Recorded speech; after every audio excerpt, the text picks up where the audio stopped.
Good morning. I'm here to talk about the happy team. Yeah, the team that has a really good coach and is all set for a while. The team who wins and seems to at least, like enjoy their each other. coach enough. Yeah. I mean, that was a good win last night. It was an awesome win last night. I think last night was, obviously you break a 15-game win streak to start the season for the Cavs. I don't know if you care if it's the NBA Cup or not, but, there is something in it for that. And on top of it all, I think it was the best game that we've seen from Jason Tatum this season and the first statement game that we've seen from him. I know he had the buzzer beater, which was then contested by the refs after the fact the other night, if you stayed up late for that Raptors game. But last night was really the first statement from Jason Tatum in the MVP race. I was going to say, so you say statement MVP wise, that's what we got from Jason Tatum last night. Yes, so I have been, and I'm still skeptical about whether or not Jason Tatum for MVP is a realistic expectation for this year. I do think he'll finish in the top 3, where last year he finished top 6. Leads the league in points currently. Yes, it's early, and I know there's people out there who are like, November basketball, and they'll roll their eyes at MVP talk. But look, last night is the kind of game that voters should and probably will consider when they're looking at the body of work for who's going to be considered MVP in June. Because they break the win streak for the Cavs. The Cavs were the number 1 team and the last unbeaten team. And it's a nationally televised game. So it's not just a regional thing. This is a big platform. And Tatum comes up with 33 points, 12 boards, 7 assists.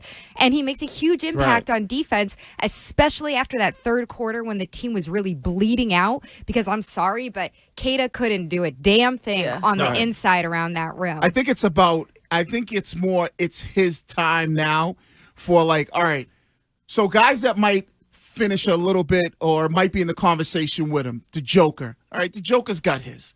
Giannis got his.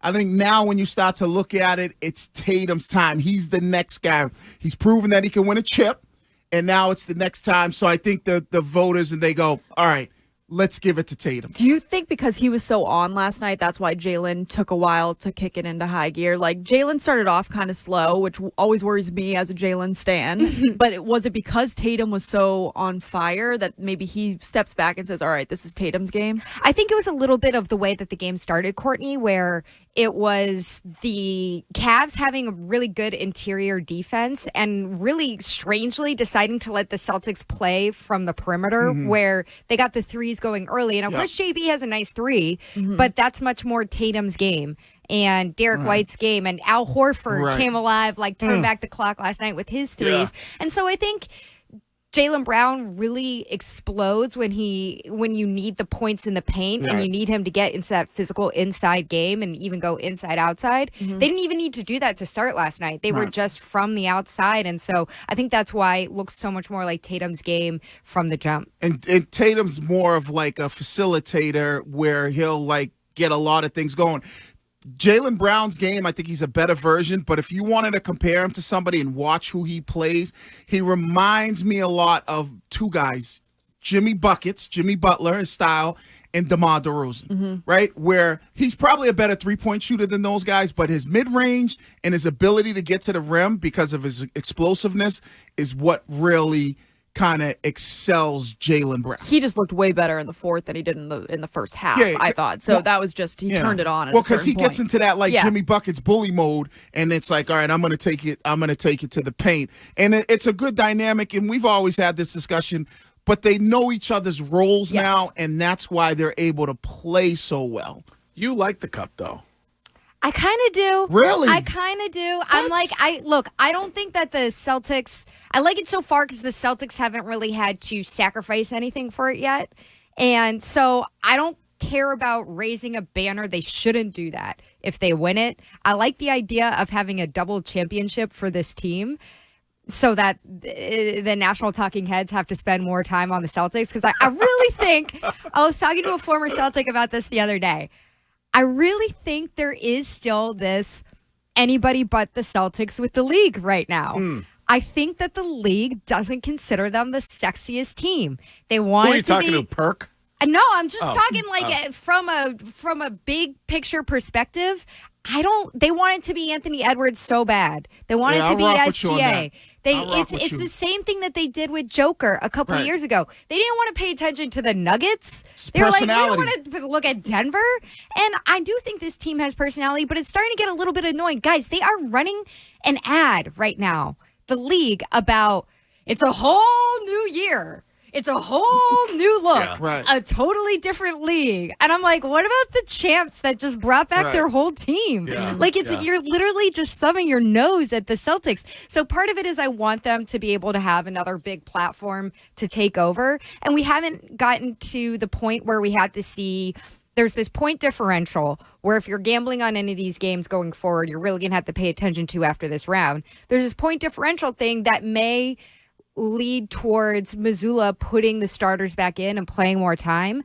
And that's the part that concerns me because I don't want wear and tear for basically a meaningless championship in the middle of the season. But we haven't gotten to that point yet, so I can still enjoy it. They want to talk at the league because even with their playing tournament cup commercial, Tatum's nowhere to be found on that. I mean, they got Michael. Maybe it's because Tatum isn't sellable. Maybe his personality isn't like what LeBron. What is not sellable about him? He's not outgoing. He doesn't command Curtis, the spotlight. He is what the league wanted these players to be 20 years ago. When Allen Iverson came into the league and all of a sudden you have to have a dress code. Like, this is what you wanted the league to be. And then you look at the guy and you're like, ugh. I have nothing to do with the league. Talk about how much he loves being a dad. Right. Come on, guys. They want Anthony Edwards, the one who's like, F this. I'm not saying it's baby mama drama. I don't know. Why don't we put up like more highlights of Ja? Oh wait, Ja can't be in the league right now. Come on, guys. Well, I don't think it's what I want. I have nothing to do with it. I'm just saying that whatever the league believes the audience wants, they don't think Tatum's personality is sellable. Do you think it's because he has a quiet personality, though? No. Because I do think the NBA is one of the more outspoken leagues where the guys that get the most clicks are the ones that are always dressing crazy, saying crazy things, are always out there. The league likes the drama. Tatum wears some weird he wears crazy things. Not as weird. Not as weird. He does, but not as weird. Anthony Edwards wears sweatpants. The league loves the drama. That's what Have you seen what Joe Burrow is wearing lately? Listen. And the girls are loving it. He looks good. Look, I'm not allowed to. They don't love it. Yeah, they do. I've been asked not to talk about Joe Burrow in my house. So. Oh, really? Yeah. Oh. I mean, like Joe Burrow. I mean, you're a newlywed. I know. It didn't take long. This happened well before the nuptials. Okay. I was told the way that I talk about Joe Burrow is, quote, creepy because of our age difference. He was wearing. I don't even think you can't think about the age difference. Yeah, Greg hates age difference. I hate age I always forget how young he is. He was wearing a Hillary Clinton pantsuit. And it looked like bomb. No, it didn't. Yeah. Like I don't like that. So I'm like, where like the way Deebo Samuel dresses, I'm like, all right, whatever. But the NBA, I think they like the drama, not like the crazy off the court drama, but they like those guys, and they're right. That's why the Joker. They don't really love him because I have to go home to my horses. Yeah, they don't. They don't want that. And Tatum's like, he loves his kid. He's obviously a huge mama's boy, and he's proud of that. And he's not a big talker. Heaven, put your pants on. He is. Well, like me, he grew up in a single-parent household, so you tend to lean more towards being, cool with being a mama's Wait, so boy. I'm confused. The Twitch is saying that he's the most sellable, and you guys are saying he's not sellable. I don't understand. No, I think he is sellable, but he doesn't have the good flashy talking drama that some of the league likes. But you can sell him. But Giannis doesn't have that either. Yeah, but Giannis is like he's like a little kid. Giannis has that kid energy. Giannis is turning heel, man. Oh, he is. We need a good heel in the NBA, and he's turning heel. Yeah. I'm enjoying it. It looks like you're going to get Kristaps Porzingis back soon. He next step in his return he went to Maine or whatever. So he was actually local with Maine. So I don't know how that works, but the Maine Celtics were down here, and he's rehabbing with them, and then he's being recalled back to the Celtics. But it's interesting because I was at practice last Friday, got a little glimpse of him in a practice penny coming off the court. So I was like, is he like scrimmaging with the guys in practice? Is he that far along? Yeah. Asked Joe Mazzulla. Joe Mazzulla said, well, he's been doing some defensive reads against the coaches. And then Drew Holiday comes up and he's like, yeah, I was doing some drills with Porzingis. And I was So like, he's back. All right. okay. So I think So he's pretty close. It's safe to say that he's going along very well. It's just a matter of what the exercise science guys and gals decide is the right time for him to return. But I would guess it's going to be December. And when they get him, that train is going to be hard to stop. Yeah. When you get Porzingis, changes everything.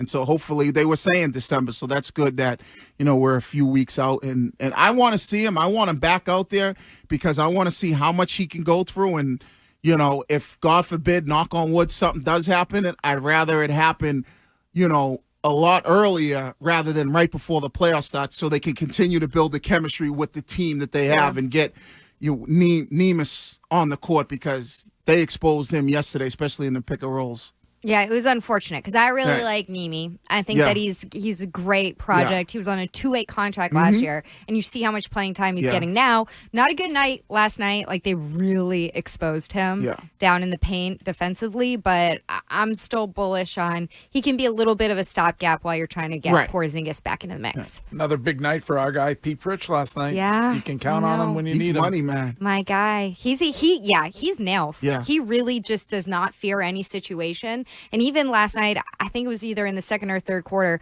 where he pulled up short in his mid-range game and had this little floater over, like you see Jaylen Brown do sometimes, Courtney. And it's like, does he know how tall he is? How does he get that to go? He just has that mentality that you can't teach. He talks mad-ish, and I love it. Like Yeah, he was, does. like he just.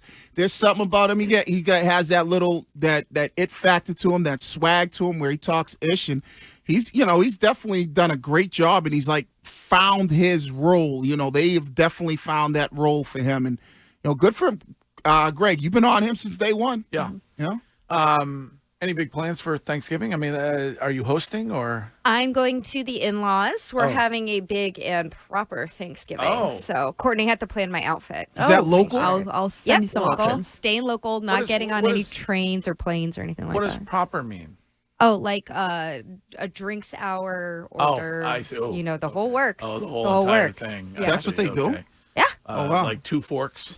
No, probably not quite that. Okay, proper. not that okay. proper. Also, I don't think I still don't think I'm allowed at the big table. So I don't know at what point we graduate from the kids table. I would have thought that adults that are married get moved up. Probably. No, there's too many people. Oh, there's too many- there's too many The people. issue is that this Thanksgiving is very good, and so people never phase out of it. In fact, they just try to add more people with their children. And if they are a proper family, then it's hard to get to the adults table. They got like you on the secondary table. That's Keep where them I'm at. hosting as long as you can. Like that's a I don't wanna nightmare do when it. you have to. Yeah, when you have to. Have you guys ever carved a turkey? Yeah. Carved one? Yes. No. Yes. Okay, so I will say, a million times. I'm one of the better turkey carvers. is it as at- difficult right, as dude. people make it out to be? It's really not at all. It's very simple. One gotta for pull me, the one legs. for It's two. open. it's very important. I will tell you what you want to try. You want to keep the turkey slices as thin as possible. Which so you may feel like you want to rush through it and do bigger slices. You don't want to do that. Slow. Because people prefer thinner and larger slices so as to provide for gravy and mashed potato surface area on the Maximize slice. the surface area. Am I correct Smart. about that? I kind of Trav? like a That's thick good. piece. Well done by you. Yeah, that's Yeah, you awesome. do. Yeah. No, nobody does. I do. So Yeah. do you use that one with that plugs into the wall with the ridges on it, Oh, like yeah. that little knife there? I feel like my mother had one of those 30 years ago Will, floating around. will you be making the stuffing inside the turkey? I don't know, but the usual person who carves the turkey is having knee surgery. And so my mother-in-law was a little panicked, and I said, well, why don't we just try to carve the turkey together? And my husband said, that's a terrible idea. Don't try to do that. And I said, I think we can just do it off YouTube. So now I kind of feel like I have something to prove. It's- Yeah. You don't need a YouTube tutorial to carve a turkey. I think that's smart. It's been. Apparently you have to like dislodge don't you gotta like Oh God. Don't Have you Google it? I you gotta- don't. Have you done that? You have to like dislodge the Yes, joint. You just rip you. It's like You have what to can go wrong? you have Nothing to can treat go it like wrong. Lonzo Ball or Right. somebody. We don't need a YouTube tutorial for everything in this country. don't you take the meat off the bone and everything and put it all in one thing? So that's kind of when you lay it out, it's all deboned. Ain't that how you do You it? got to cut it But off. you, the and you bone. got to have the drumsticks. you still. need the electric carver. That's the Yeah. first thing. You need. Not very They have green. that. Is that the one with the ridges? Yeah, like it plugs into the wall. Oh, Okay. yeah, and the two blades that you put in that go in the opposite direction. You're talking me out of this. I don't know if I can do it. Well, we'll talk to you before Thanksgiving. Okay. We'll see you again next week. That is Mego on a Celtics Wednesday.